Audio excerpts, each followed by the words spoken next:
Good morning and welcome to the latest Author Spotlight. I'm delighted to be joined by fellow Brit, Tony Ferguson.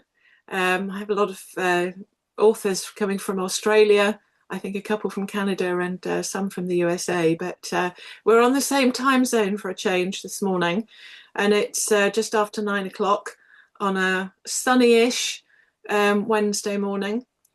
So I'm delighted to be joined by historical memoirist Tony Ferguson. Good morning. Good morning, Morgan. Morning. Pleasure And to be we're here. actually in the same county. Not only are we in the same country, but we're both in Buckinghamshire, which is lovely. Lovely part of the world. My home turf.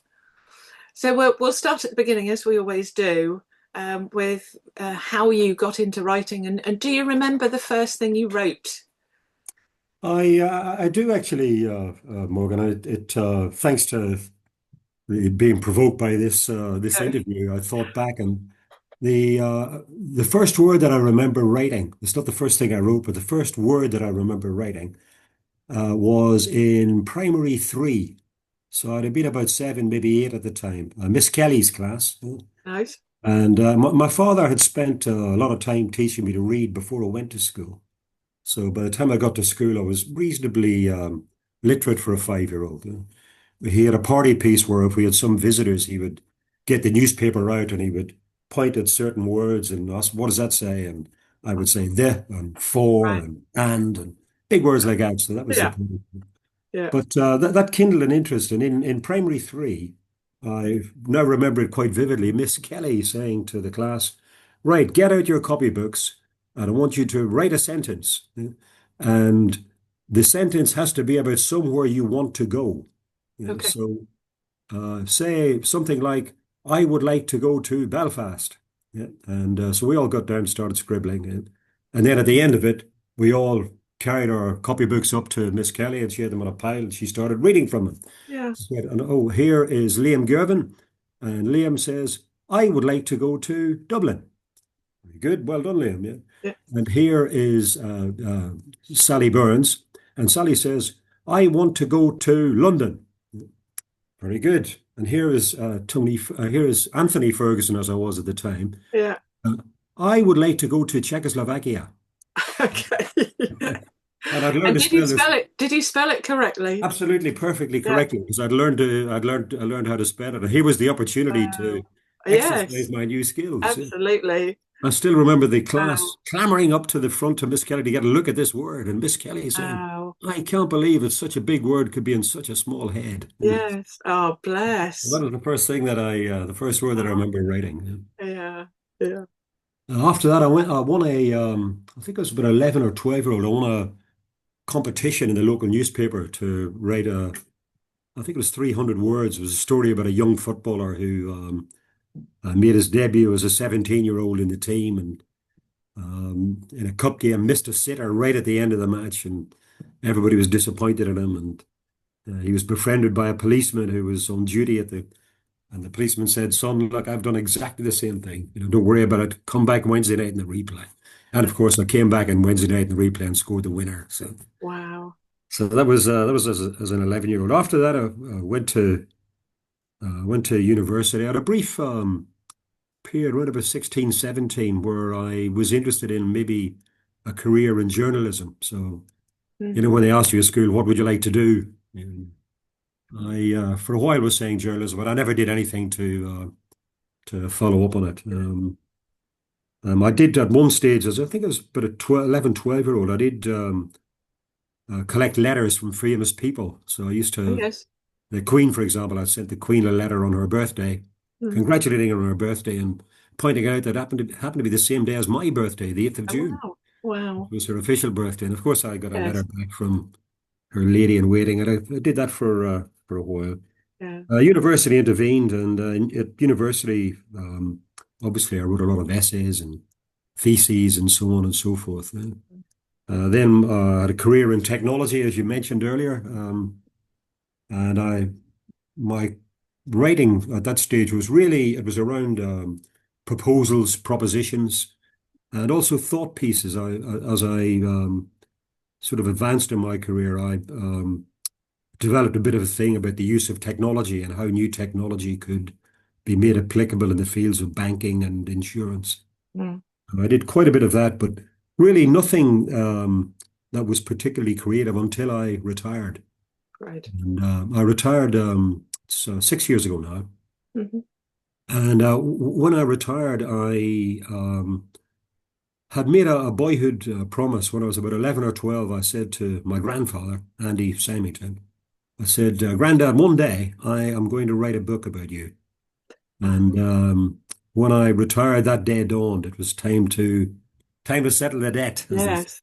No, So I find when I'm teaching that sort of 2/3 of the class are retirees who now have time to write the book they've always wanted to write, and the rest are people who work but know that they'll find the time to either before work or after the children have gone to bed to write something that's been going around their brain. that's one of the greatest things about retirement. It's having the time to do it. You know, it's Yes, something you've never had, a luxury you've never been able to yes. afford And before. presumably, when you were writing the non-fiction, the business fiction, you had deadlines and a limit of word count. So, do you find that helps now with being Yeah, you. structured? I think having deadlines definitely works. I don't really. It's quite interesting actually. I don't have a real pattern to my writing, but it's very much deadline driven. Right. So in my second book, I can show you a spreadsheet where I recorded how many words I'd written every day, yeah, and then what the I love total it. was Love and that how many spreadsheet. pages, Yeah. and I would sort of force myself to write almost every day. Some days I'd miss for whatever Mm. reason. I would say out of 365, maybe 320.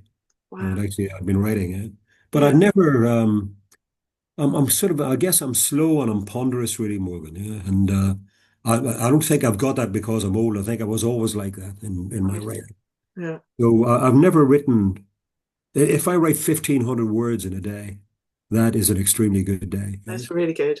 And Yeah. I try and target 1,000, but Yeah. I mean, I lift my hat to these people who can write 3,000, 5,000 words Yes. in a day. I don't know how they do it. It's just a mystery. So obviously your writing is inspired by your grandfather.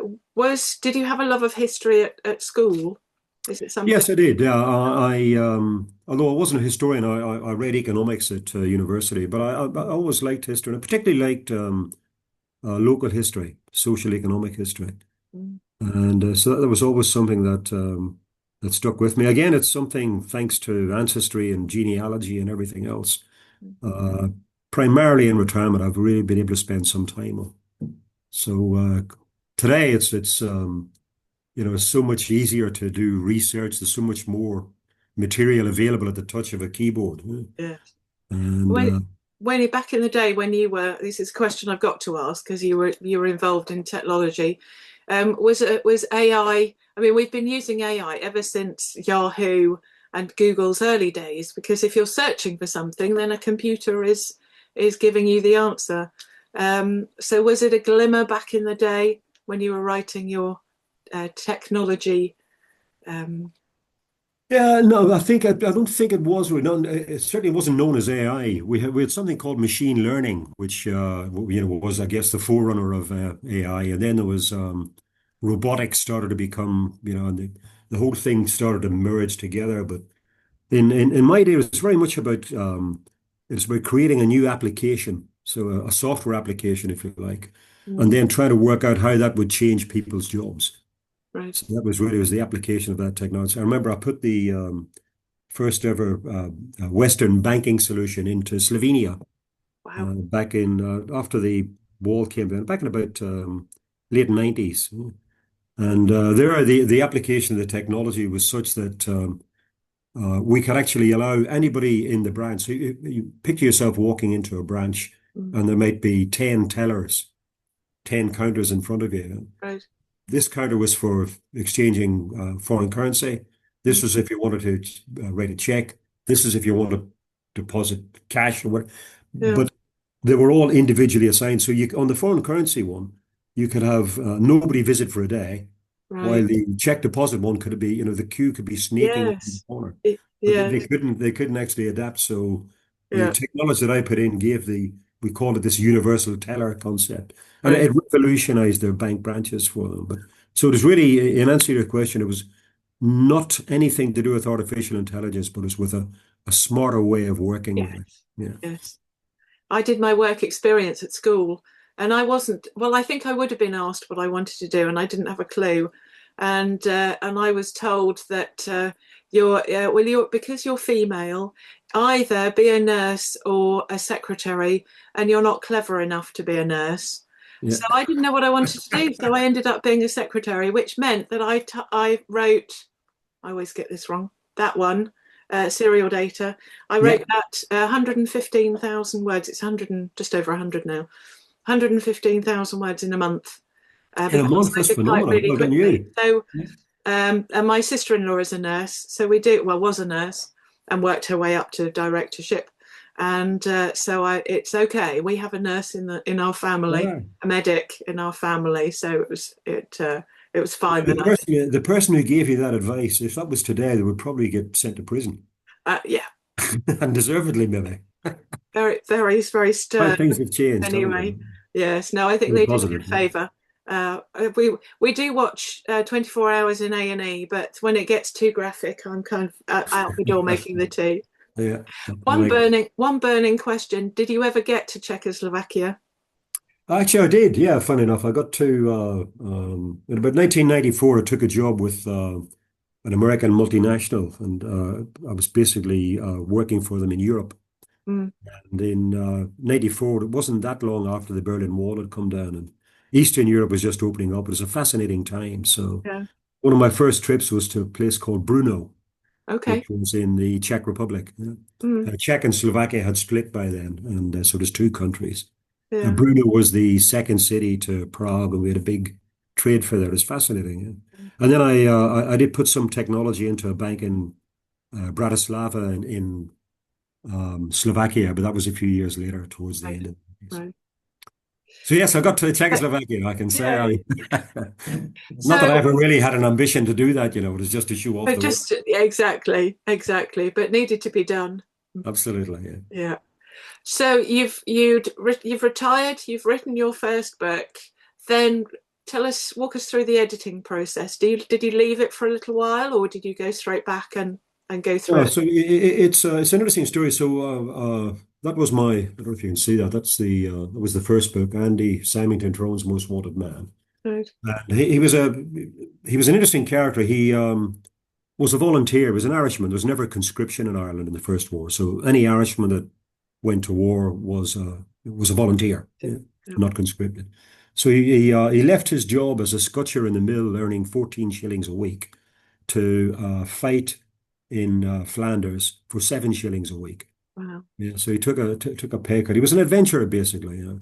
He was there at the Somme on the first day of the Somme. He lived throughout that first battle of the Somme, survived it all.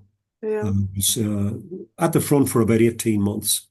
Then got wounded, got injured with shell shock as well, Mm, and given a Silver War badge and sent home. right.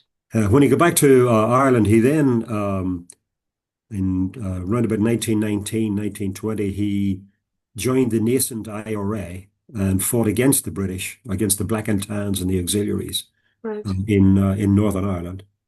And then when the Irish, after 1921, when the Free State was formed, and the Irish turned their guns on themselves in the Civil War, Mm, Andy then switched sides and he joined the Michael Collins Free State Army yeah. and fought against the IRA in the Civil War.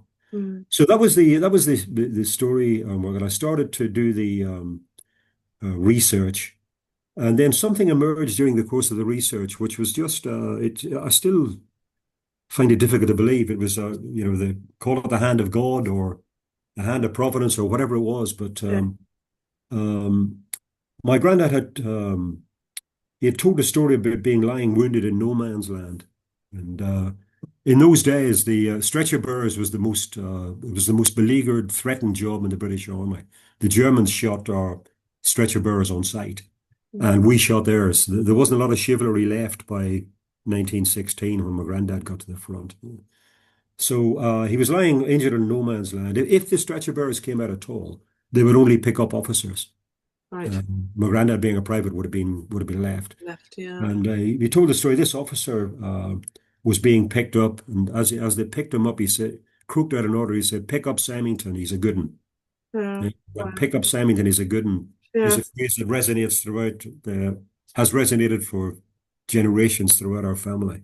Wow. So that was the story. When I started to write the book, my son had got married the year before to an English girl called Stephanie Keogher Watson. Okay. And Stephanie said she thought that her granddad, um, she knew he'd been in the First World War, and she thought he fought for an Irish regiment. Yeah. Right. So well and good. Now, and you can see where this is going, but Yes. 6 million men fought for Britain during the First World War. Yeah. Right. And he was the officer. He was one of six. So I can't get any further, but he Right. served with Andy at the time. There were only six Yeah. officers left. The battalion Yeah.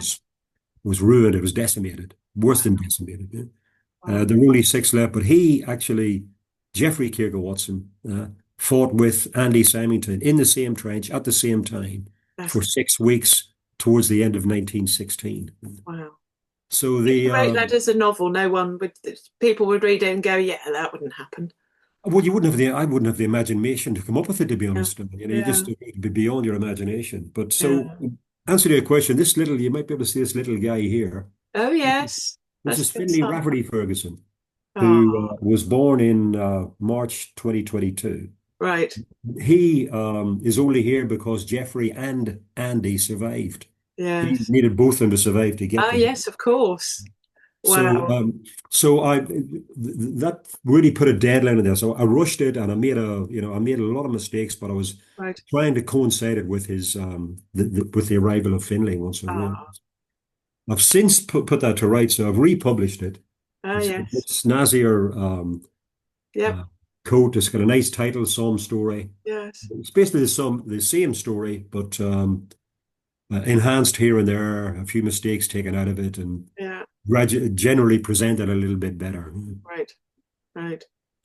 And who does your covers? Do you do those? No, I have a designer. She's actually in the family. It's my brother's daughter is actually a graphic designer, Right. and Annie King Ferguson. She actually produced that. And the second book, which I'm so excited, it's actually yeah, Amazon have sent me the copy today Uh-huh. to review before we press the button. And Okay.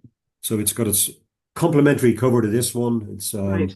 It's about the Irish War of Independence. You look at both of them and you know they're from the same stable, which Yes. the That, same yes. That's history. half the battle, isn't it? Pardon the Yeah, pun. I think so. Yes, And totally. given us a trilogy, there's a third one to come on the Irish Civil War. So Which I understand will be here in the spring. I'm hoping to get it out for April time. I have a couple of Yeah. deadlines that have been Yes. imposed on One me one I've recently. given you being a self-publishing festival here in Aylesbury. Yeah, I'm looking forward to that. Absolutely. So that's Yeah. something I'm focused on now. Yeah. So as a self-published author, I mean, I know this. I say to my students that the writing is the easy bit. It's getting people to know that you exist. What kind of marketing do you do? Yeah, well, I noticed one of your questions might be, what's the worst thing about writing? And yeah, I think the worst thing about writing is actually having to do the marketing. I find it Yeah, a real drudge. Yeah. yeah. I think Um, most people say that. I yeah, and see. this thing, I sorry. cheat. I cheat, and I have someone to do it for me. There's a lady well known within the industry called Donna Morfitt, and she does blog tours for me, which I think is the most productive way of Yeah. getting a book known. So she knows a load of bloggers, and they do for free. So you pay her to organise it all, which Yes. it's about £10 per stop, and it's like a book tour but online, and she will send your ebook to authors, to bloggers, and they'll read it, and then within a week normally there'll be various stops, sort of 2 or 3 a day, depending on how many you want to do, and they'll have read your book and produce the review on their blog on that particular day. That's a Um, really good and I idea. And and I have you find found that it useful? so useful, because then you can quote so and so said this about my book, and you can Absolutely. Yeah. use it on quotes, and Yeah, it's not that I'll expensive to do. I'll definitely follow up with that after Yes, do. because that sounds like a really good idea. Yeah. The best thing that I've done, and I find the whole, Instagram, YouTube, LinkedIn, Facebook. I find it. I'm on all of them, but I've just find it such a bind. And I'm a member of the Society of Authors, and Yes, yeah. we had a meeting yesterday. The Buckinghamshire group Oh, met yes. yesterday in Yeah. Beaconsfield, and Okay. we were talking about various social. But I mean, some of these people, they must spend their lives on social media trying to, and it's just, And the trouble with social media is you have so many people. If you've just got a book out, or you want or you've just re-edited something, or even just it's a normal day, let's go on social media. So many people going, "Hello, I have a book. Please go and buy my book." yes, Whereas I think something like this, an author spotlight, it's much more it's focused. really all about the author. Yes, I mean, yes, it would be lovely if anybody watching this will then go and buy your book, but it's more about, and this is why I think newsletters, and mine's been, I need to bring it back out and dust it off over the last couple of years. But I think newsletters, even if you haven't got a lot, even if you don't have a new book out, because who has a new book out every single month? Um, if you have Mhm. something to say, and not just about you and your writing, or I went to do some research in London, or went to Dublin or Czechoslovakia, or something that may be Yeah. interesting. Or I had a visit from somebody who was really interesting, nothing to do with writing or nothing to do with your book. But people are interested in authors, if they're, especially if they're a reader and not a writer, they're interested in how a book gets put together, or something about an author's lives. Yes. I got up early and did 2,000 words before going off to whatever. Yes. I think they're interested in what an author does with their time. Yeah. But I'm actually using a company now called Brandspire who are going to help me with the marketing of this the second Okay. book primarily. Yeah. But they're doing things like metadata, and Right. books get found online. And if I Yes. sound like I know what I'm talking about here, Morgan, then Right. I'm disappointed in you. Well, every time I go to Troubadour, I didn't go last year. I can't remember why, but I didn't go last year, but I went again this year to Troubadour, a self-publishing company up in Leicester, and they have I a know, yeah. conference but it's very much about them and their services. But it's a good networking opportunity. So I went up there in Leicester in September, Yes. and can't remember what I was going to say now. I Um, was tempted to go to that actually. I saw it. I know Troubadour. yes. Um, but what was I going to say? I do this. I go off I We're pick up on talking about something. metadata Oh, and meditate. Yes, thank you. Well done. And then one of the sessions each year is all about metadata. And there's a company called Nielsen where you've I've heard bought of your Nielsen. ISBN. Yeah. So I've bought a block of 1,000 this time. I'm all hopeful because I do diaries I always point the wrong way, a series of diaries every year. Okay. And so they work out about £1 each if you buy that many. Uh-huh. And I think, well, I'm here for the long haul, so why not? Yeah. And every now and then I see a friend of mine, I want to buy. What's the best way of getting an ISBN? They're so expensive when they're just, one is Yeah, about one off. Yeah. £100. Yeah. So I say, well, I'll give you one of mine. It's no problem. And so one of their sessions is on Nielsen and metadata, and it's all a bit like when you're putting a new book on Amazon and they want the keywords, because Yes. people search, and this is all about Amazon advertising. Yes. How do people find your book? So one of my books, Oh Henry, it's something's behind the camera. That one there, Yeah. is a dog detective. So logic says my metadata would include the phrase dog detective, or Poirot or something. I use a talking Yes. Poirot. And so it's how people find it. But then I know when I'm looking through the reports on Amazon ads that somebody's been looking at I think it's a tractor instruction manual, or a lawnmower. It wasn't tractors, lawnmower instruction manual, and then ended up buying my Dog Detective. So I mean, how are you going to think that someone looking for a lawnmower instruction manual is going to buy a Dog Detective book? But Very that clever would be stuff, this metadata. yeah. But there's no point in me putting a lawnmower instruction manual in my metadata, No, because that I would can't be imagine that being particularly one productive. instant. So I might spend 35p every time someone clicks on it. So it needs to be a relevant target. So yeah, they're all the things you've got to learn as a self-published author. And so my October festival will be more about the nuts and bolts. Get publishers in and cover designers and editors and so on. So Okay, that's good. That's good. Yeah, and that will resonate with a lot of authors, I'm sure. yes. No So doubt. if you're cover designer, you did say your daughter-in-law. No, it's my brother's. It's my niece. My Right, your uncle's niece. daughter. Okay, well, if she's local, then maybe we'll get her Actually, I involved. think she is. You know, she's. Oh no, she. He lives in Ashton in Northampton, near Northampton, which is Oh, quite local. okay, yeah, that's not But, far. Yeah, I used to be she's studied at Northampton. Leeds University and now Yeah. is a graphic Okay. designer up in Well, Leeds. we'll see. It's on a Sunday, so who knows? Maybe she'll Maybe, yeah. visit Maybe you get her for right there. Yeah. the weekend. Good. Anyway, so we've covered marketing. What do you do when you're not working? When you're not I say I'm working. not writing. Yeah, When you're not writing.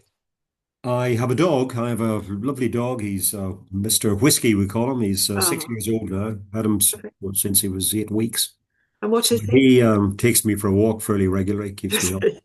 Yeah. Oh, I like cooking. I've got a partner and I do most of the cooking now. She's still working. yeah. Um, I have well, quite a few interests. I'm captivated by an old church in Chalfont St. Giles. Oh, yes. It's a beautiful old church. It's been there since 1150. Wow. So I do talks for them. I do various bits and pieces of work. I'm doing a talk this Saturday on the Triduum of Remembrance, Halloween, All Oh, Saints Day, All yes. Souls Day as a time of remembrance. So I'm picking out some of the characters that have been there before, some saints, some sinners, more Right. sinners, I think. Yes. And I do a fair amount of talks actually. So I do U3A, Women's Institute, Probus, anybody that I might, vaguely listen Might to. want you. That's Yeah. it. Yeah. So Well, the thing is historical is such an interesting and wide topic that you could talk to almost any audience, it's really. it's astonishing. I found that, Morgan. It's I don't know if I just wasn't aware of it before, or perhaps there are more people now like me who have a bit more Yeah. time on their hands. But Yeah. history and local history is it's a hot topic. It's Mm. more and more people interested in it. So yeah, it's good, and I find it fascinating anyway. Right. Yeah. Well, I was pleased to see, because you're on speakernet.co.uk, Yes. and so I should maybe add myself, because I don't write historical. The syllabus at the time, although I loved Macbeth, should I say the Scottish play, Yeah. um, Macbeth, Moonfleet, which is all about smugglers, and Jewelry, Indian jewel that was Moonfleet. Yeah, Indian. It was an yes, Indian jewel. It was the I can't remember the guy who wrote it now. okay, It was my favorite book when I was a was 12-year-old. I thought it it was the best book I'd ever. And it's really? actually Okay, it's about 25 feet from me. It's sitting on wow, another desk. right. I've been meaning to reread it for about 10 Oh, well, years. there we go. There's your prompt. Yeah. And Jane Eyre and A Lord of the Flies.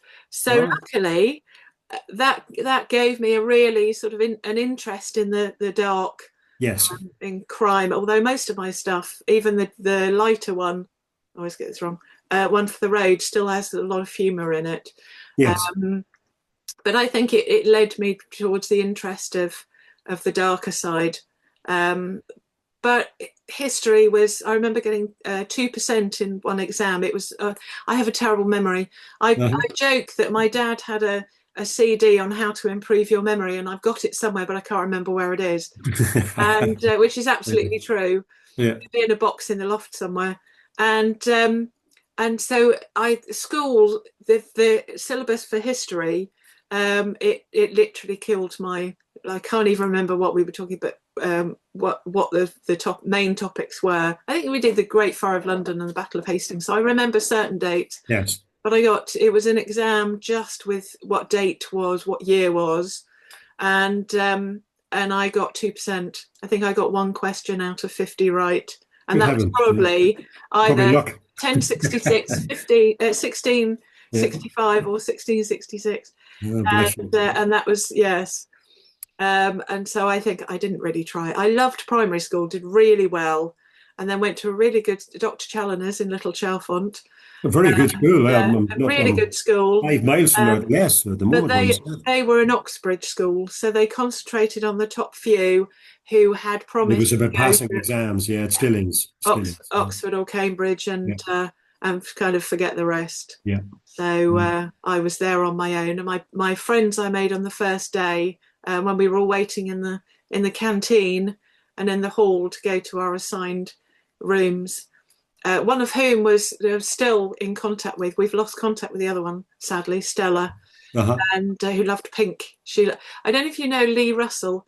She's a crime writer. She wears everywhere she goes. She wears purple. She always wears purple, Yeah, I don't know her. and No.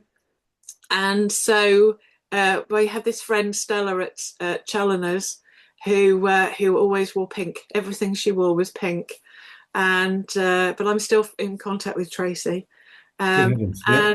And they went off into another class together, and I was in a class on my own, and I'm chatty as you can tell, and so we ended up being one of the last to our rooms. So everybody else in my class was at their desks, and I was at a desk on my own. So I'm used to being on my own, which is Yes. good Yeah. as a Isolated. writer. But yes, I didn't enjoy secondary school. I say the best thing about it was the Mandarin cheesecake, and the chips Yeah. were pretty good as well, actually. Well, the Mandarin cheesecake would certainly work for me. So Yes, exactly. sounds good. Yeah. But writing is, I do find it a very lonely pursuit, a very isolated pursuit. Yes.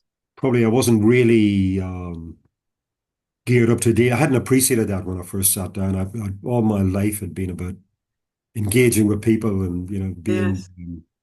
Yes. being collegiate and talking to people and what have you. So then to suddenly sit in front of a screen, only you and it, Yes.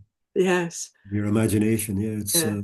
But I suppose if you're writing memoir, because I write fiction, purely fiction, other than writing related books, and so I get to make up characters, get to make them up weird and wonderful characters, and so I don't feel so much that I'm alone. yes, And I suppose you do know the people you're writing about.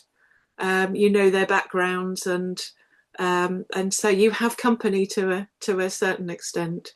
well, funny enough, Morgan, in the second book that I've written, which is, as I say, I'm receiving the first copy of today. Mm. I was actually doing some research at the Public Records Office in Northern Ireland in Belfast, and a lot of the records are digitized now, and that's great. You can search for things quickly, and it's fantastic. Yeah. But some of them are not digitized, so some of them are still the paper. Right. My God, there is something about having the paper in your hands it's like 100 and from 1920, and I'm going through this police file, and and Wow. here is the letter that this guy wrote, and there's his signature. Yes. And there was one guy, and I wouldn't have had the imagination to come up with this, frankly. But there's one guy, he was from Liverpool, and he had written this letter, and he said he was prepared to come across to Ireland and act as a spy for the British government. He Right. would need to be paid £2 a week. Yeah. Okay. And he'll give a list of demands. He won't deal with the local police. He will not give evidence in court. Right. And this it generated quite a lot of correspondence to and fro while the authorities decided if they were going to hire this guy or not. And it transpired during the toing and froing that this guy was a hunchback. And also his Which family would were be from quite noticeable, would it? quite noticeable, small. Yes. He's under 5 foot. He was a hunchback, Right. and his father was actually a head constable, obviously a big man, a head constable Yes. in Ireland. Yeah. Yes. Had died tragically some years before. But Right. they actually came from my local town, Coal Island in County Tyrone. Yeah. So Wow. I mean, I would not have had my imagination is not good. No, no. But what I did, I took this. Eventually, the file said, "Sorry, Mr. Gartland, we're not going to take you on as a spy." Yes, yes. So in my second book, I thought, well, what if they'd said yes, and what if they'd sent him back to Coal Island? So I wove this. There's an element of I think they call it Action. creative non-fiction. Oh, yes, Yeah, yes. yeah. So Yeah, there's a lot of fact, but actually, yeah, it's not. It's in yes, my head. It's been yes. made. Well, So I guess, I mean, really, who knows everything about everything? You would have to even if you're writing about like Hilary Mantel with Thomas Cromwell, there would be gaps, even if aye, you know a that's certain amount about Queen Elizabeth I, but you can't know everything. There must be certain things that you would put in, either an educated guess or something that would work and for that particular you're scenario. absolutely on it because it's in those gaps that lies the opportunity. Yeah, And that's really what I did with Peter Gartland, the spy. And yeah, to be honest, it's something that I'd like to do again. So that filling in and you've absolutely nailed it. It's about filling in those gaps. This is a fact. It's history. Everybody knows, yes, but it's the bit that's in between where yes, you can exercise some creative license. yeah. And isn't that fun? It really is. Yeah, I enjoyed that. Enjoyed that very much, surprisingly to myself. yes. But tell us a little bit about your third book. It's hopefully So the out. third book is currently being worked on its early stages. It's the about the Irish Civil War. So in May 1922, Andy said the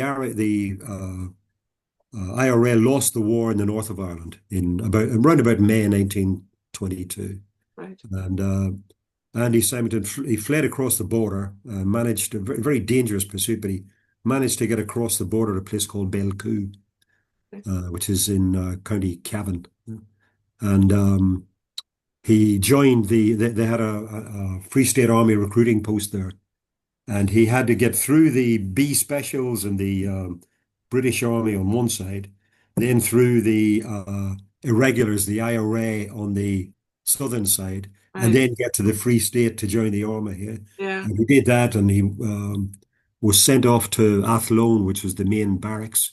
He was actually in Athlone when they had the ceremonial passing over from British rule to Irish rule. They marched out of costume barracks in Athlone, Yeah. and my granddad and Micah Collins and the Free State Army marched in after the British had marched out. That was in round about what is that, July, August 1922. Mm. Then he was stationed at a place called Inishkeen on the border. So he was actually fighting the IRA on one side, and Mm. when he turned around the other way, he'd be fighting or keeping his eye on the British and the Black and Tans Right. on the other side. So a busy man, yeah. So Yeah. that's the Civil War and the all the terrible deprivations and things that brought. That's the focus of the third book.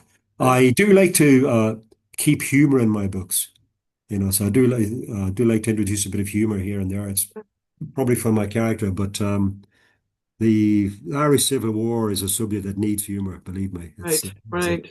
harrowing subject. So Yeah.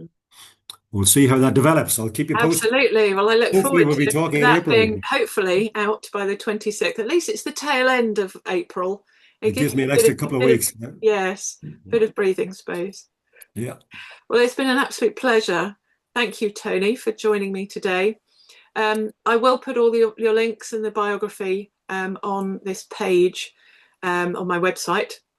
But your website is tonyfergusonauthor.com. So Yeah. anybody will go and have a look at That's it. Yeah. you and your books. And delighted the fact that you did get to Czechoslovakia. Eventually. Yes. Do you know what happened to Miss Kelly? Do you know, as we were talking, I thought I should really have called her and let her know that I'd got Right. to, but Oh, I well, had to when take a you've got rope. the link, Yeah. yes, when you've got the link, you can send it to her and Oh, say yeah. she If I can has find her. her 30 seconds of fame. Morgan, the pleasure has been mine. Thank you so much Oh, for you're this. very, very I really welcome. enjoyed it. Yeah. And hopefully see you for a part two. Well, I'll see you maybe before or after, probably after, for a part two with an audience. to talk about book number one. I'm But looking forward certainly, to it already, for sure. Yeah. yes, excellent. Well, see you in April as well, if not before. I may pop over because I'm in the Society of Authors. So yesterday passed me by. So I shall hopefully Oh, make. don't you? Are they always in Beaconsfield, or do they? Yeah, pretty much. That's the Okay, it's there's a pub in Beaconsfield. The okay, we congregate at the Beech Tree, I think it's called. Yeah, okay. and Yeah, my husband says Beaconsfield. He's from Melton Mowbray, Leicestershire originally. oh yes, But we went to, it was his birthday on Friday, and I took him to London and we went to a thing called Bridge Command, which was, he played Captain Kirk for a day, oh for a yes, couple of hours. And it's a fictional Star Trek world. And you go in a boiler suit with a USS, whatever it is you're in, Enterprise. or Yeah, UCS, I think they call it. yeah. And you get to be at the controls and this scenario for a couple of hours. Anyway, he loved it, and it really Yeah. isn't my thing. So I went off to the local library and sat and read for a couple of hours and did some work. Very sensible. Yeah. New episodes from the Sounds podcast. like a nice day. Yeah. And when we were on the train, of course, it tells you all the stops. And she went. I think she went Beaconsfield. No, she went Beacons. I think she said Beaconsfield. It was an automated Yes. voice, obviously.